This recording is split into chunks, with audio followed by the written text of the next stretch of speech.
যেখানে যে set up সেগুলো আগের মতোই আছে, সেগুলো সংস্কার না করে শুধুমাত্র যে একটা নির্বাচন দেয়া যায়, তাতে কি বিএনপি খুব বেশি লাভবান হবে বা বিএনপি? আচ্ছা, আপনি এভাবে বিএনপি একটা যৌক্তিক সময় নির্বাচন চেয়েছে এবং প্রয়োজনীয় সংস্কার করে নির্বাচন চেয়েছে।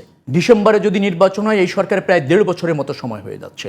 অন্তর্বর্তীকালীন সরকার গত 10 মাসে যদি আমি বলি, এখনো পর্যন্ত কোনো সংস্কারের ক্ষেত্রে সুনির্দিষ্ট কোনো সিদ্ধান্ত এখনো পর্যন্ত আসতে পারেনি। বাংলাদেশের যে ঐক্য 5 আগস্টের আগে ছিল, সেটি কিন্তু ইতিপূর্বে খুব কম দেখা গেছে। সব দল, সব শক্তি, সব মত মিলে যে কঠিন একটি ঐক্য দিয়ে একটি জনগণের মাথার উপর চেপে বসা, বুকের উপর চেপে বসা একটি স্বৈরাচার ফেসিবাদকে পতন করা হলো, সেখানে এসে পরবর্তীতে এই দলগুলোর মধ্যে যে বিভেদ, সেখানে কিন্তু মূলত বিএনপিকেই কাঠগড়ায় নেওয়া হচ্ছে, এভাবে যে বিএনপি সংস্কার চাইতে নির্বাচনকে খুব বেশি গুরুত্ব দিচ্ছে। ফ্যাসিবাদের পতনের পর বাংলাদেশটা বিনির্মাণের ক্ষেত্রে, নতুন বাংলাদেশ বিনির্মাণের ক্ষেত্রে আমাদের কিছু সংস্কারের প্রয়োজন আছে, রাজনীতি কিছু সংস্কারের প্রয়োজন রয়েছে এবং রাষ্ট্র ব্যবস্থাপনার সংস্কারের প্রয়োজন আছে, এবং এই সংস্কার নিয়ে ভিন্ন ভিন্ন দৃষ্টিভঙ্গিও আছে, থাকবে, এটাই ন্যায্য।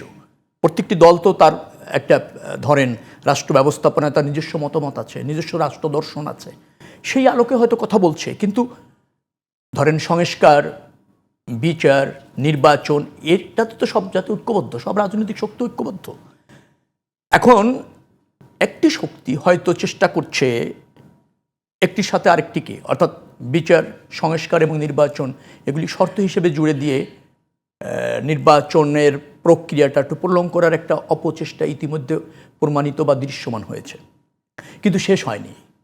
যে এমন না যে নির্বাচন ধরেন অনিশ্চিত, এমন না যে নির্বাচন কেউ চাইছে না, আবার কেউ এমন না যে বিচার চাইছে না, কেউ এমন না যে সংস্কার চাইছে না, সবাই চাইছে। সংস্কার সবার আগে বিএনপি চেয়েছে এবং বিএনপি সংস্কার করার জন্য জাতির কাছে অঙ্গীকারবদ্ধ। তার 31 দফা সংস্কার প্রস্তাব জাতির কাছে তুলে ধরেছে। সেখানে শাসনতন্ত্রের সংস্কার আছে, শাসন কাঠামোতে সংস্কার আছে, প্রাতিষ্ঠানিক সংস্কার আছে, রাজনীতিতে সংস্কার আছে। ইতিমধ্যে সংস্কার কমিশন যতগুলি প্রস্তাবনা এনেছে তার মধ্যে প্রায় 90% সংস্কারের ক্ষেত্রে বিএনপি একমত পোষণ করেছে। এখন কোনো ব্যক্তি বা গোষ্ঠীর সংস্কারের প্রস্তাবনা বিএনপির কাছে শিরোধার্য না, বা বিএনপির কাছে সেটা সংস্কার হবে এভাবে ভাবনার কোনো সুযোগ নেই। বিএনপি একটা যৌক্তিক সময় নির্বাচন চেয়েছে এবং প্রয়োজনীয় সংস্কার করে নির্বাচন চেয়েছে। ডিসেম্বরে যদি নির্বাচন হয়, এই সরকারের প্রায় 1.5 বছরের মতো সময় হয়ে যাচ্ছে।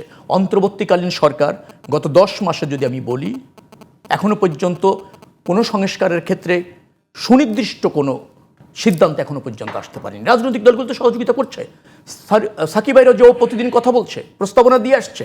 সংস্কারে ব্যর্থ হয়ে গেল, তাহলে শেখ হাসিনা তার সরকার যে ফেসিবাদ হয়ে উঠেছিল, ফেসিবাদী হয়ে উঠল, সেটার জন্য তো অনেকগুলো প্রতিষ্ঠানকে সহযোগিতা করতে হয়েছে তাকে। সেই প্রতিষ্ঠানগুলো তো আগের মতোই আছে, যেখানে যে সেট আপ সেগুলো আগের মতোই আছে, সেগুলো সংস্কার না করে শুধুমাত্র যে একটা নির্বাচন দেয়া যায়, তাতে কি বিএনপি খুব বেশি লাভবান হবে বা বিএনপি? আচ্ছা, আপনি এভাবে কেন ভাবছেন আমি ঠিক বুঝি না। প্রতিষ্ঠানগুলি আগের মতো আছে মানে কি? বাংলাদেশে কি সাংবিধানিক প্রতিষ্ঠান থাকবে না? না, রাষ্ট্রীয় বিভাগ থাকবে না? সেই প্রতিষ্ঠানগুলো নিয়ে সমস্যাটা যেটা ছিল আগে বোঝেন। সমস্যাটা যেটা ছিল, সাংবিধানিক প্রতিষ্ঠান, আমাদের রাষ্ট্রের 3টি বিভাগ, এই সমস্ত জায়গায় সরকারের রাজনৈতিক হস্তক্ষেপ ছিল। সেই হস্তক্ষেপ বন্ধ করার জন্যই তো সংস্কার, এবং সেই সংস্কারের সাথে তো আমরা একমত। আমরা তো বলেছি যে আগামীতে নির্বাচন সবসময়ের জন্য হবে একটা তত্ত্বাবধায়ক সরকারের অধীনে, নির্দলীয় সরকারের অধীনে। এর চেয়ে বড় সংস্কার আছে নাকি? আমরা তো বলেছি যে এক ব্যক্তি পরপর 2বারের বেশি প্রধানমন্ত্রী হতে পারবে না, যাতে সে ফ্যাসিবাদী না হয়ে যায়, বলা হয়েছে। আমরা তো 70 অনুচ্ছেদের পরিবর্তন চেয়েছি না। আমরা রাষ্ট্রের 3টি বিভাগকে স্বতন্ত্রভাবে ফাংশন করবে, তাই তো, এবং রাজনৈতিক প্রভাব মুক্ত থেকে ফাংশন করবে, সমন্বয় করবে, সেটা তো আমরা বলেছি। তো আপনি সংস্কার মানে কি বলছেন? শেখ হাসিনা সেটার অপব্যবহার করেছে, রাজনৈতিক ব্যবহার করেছে, ক্ষমতায় থাকার স্বার্থে ব্যবহার করেছে, অন্য রাজনৈতিক দল করবে। আচ্ছা, আপনি আমাকে বলবেন কোনো আইন দিয়ে কি ফ্যাসিবাদ ঠেকানো যায় নাকি? আর ফ্যাসিবাদীদের কি সংবিধান দিয়ে, রাষ্ট্রের কোনো আইন দিয়ে আটকানো গিয়েছে নাকি পৃথিবীতে কোনো জায়গায়? যে আমরা সংবিধানের পরিবর্তন যদি কোনো কিছু করতে হয় গণভোটের মাধ্যমে করতে হবে, সংসদে করা যাবে না 2/3 মেজরিতে, তিনি বলছেন। আচ্ছা, গণভোট ম্যানিপুলেট করা যায় না? 17 বছরে আওয়ামী লীগ ভোট ম্যানিপুলেট করেছে না? নিজের মতো করে ফলাফল ঘোষণা করেছে কিনা? এখন একটা রাজনৈতিক দল ক্ষমতায় থেকে যদি ধরেন সে ফ্যাসিবাদে পরিণত হয়, এখানে সে যদি হস্তক্ষেপ করে, সে তো গণভোটে হস্তক্ষেপ। রবিউল ভাই, আপনাকে একটু অ্যাড করি যে গণভোট না, গণপরিষদ নির্বাচন নাকি সংসদ নির্বাচন? সংসদ নির্বাচন, গণপরিষদের নির্বাচনে বাংলাদেশে কোনো প্রয়োজন নেই। বাংলাদেশে কোনো নতুন তাহলে সংবিধান লাগবে না। আপনি কি মনে করেন যে সংবিধানের যে গুরুত্বপূর্ণ পরিবর্তনগুলো দরকার সেগুলো সংসদেই সম্ভব? অবশ্যই সম্ভব। 2/3 মেজরিটি তো হয়, অথবা ঐক্যমতের ভিত্তিতে অবশ্যই যদি সম্ভব। কেন 2/3 মেজরিটি না পায় বিএনপি? বিএনপির জাতীয় ঐক্যমতের ভিত্তিতে করবে। যেহেতু আপনি পরিবর্তন চাচ্ছেন, সবাই একমত হবে, ন্যায্য বিষয় হবে।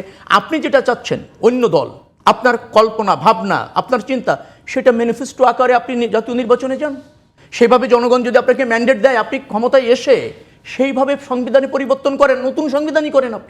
আপনাকে কেউ না করেনি, কিন্তু আপনার ইচ্ছা, আপনার ভাবনা আমার কাছে শিরোধার্য, আমার কাছে সংস্কার, এভাবে যারা বলেন তারা আরেক ফেসিবাদ।